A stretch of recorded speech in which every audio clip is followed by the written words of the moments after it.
Good morning বন্ধুরা, তোমাদের সাথে যেহেতু আমি সব কিছুই শেয়ার করি, তো এটাও তোমাদের সাথে আমি শেয়ার করছি আজকে।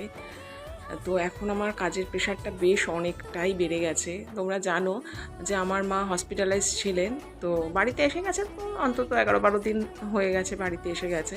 তো বাড়িতে আসার পর প্রচণ্ড উইকনেস ছিল, কারণ মার যা ডিজিজ হয়েছিল সেটাতে 4-5 দিন মাকে শুধু স্যালাইনের ওপর চলতে হয়েছে আর কি।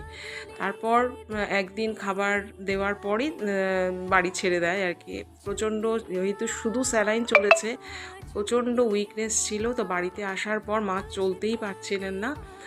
তো মাকে একদিন আমি দেখলাম, মানে যেদিনকার হসপিটাল থেকে ফিরলেন সেই দিন আমি বাথরুমে যখন নিয়ে যাচ্ছি তখন দেখছি পুরো ওয়েটটাই ছেড়ে দিচ্ছে। সেটা আমার পক্ষে নেওয়া পসিবল হচ্ছিল না, মানে আমার কোমরে প্রচণ্ড পেন আছে এমনিতে, তো সেটা নিতে পারছিলাম না। সেই জন্য নীলাদ্রি বললো যে না, তুমি একটা আয়ার ব্যবস্থা করো, দেখো কয়েকদিন কি হয়। তো যাই হোক, তারপর আয়ার ব্যবস্থা করা হলো। 10 দিনের মতো আয়া রাখা হয়েছে। তো এখন মোটামুটি আগে যেরকমভাবে চলাফেরা মা করতেন, আমি থাকি পিছনে পিছনে মার সব সময়, তো সেরকম চলাফেরা করতে পারছেন। সেই জন্য এখন আমার মানে কাজের প্রেশারটা অনেকটাই বেড়ে গেছে। বুঝতেই পারো একজন বয়স্ক মানুষের কে দিনরাত ডেকে মানে তাকে দেখাশোনা করতে মানে কতটা প্রেশার। তারপরে হচ্ছে ঘরের কাজ তো আছেই।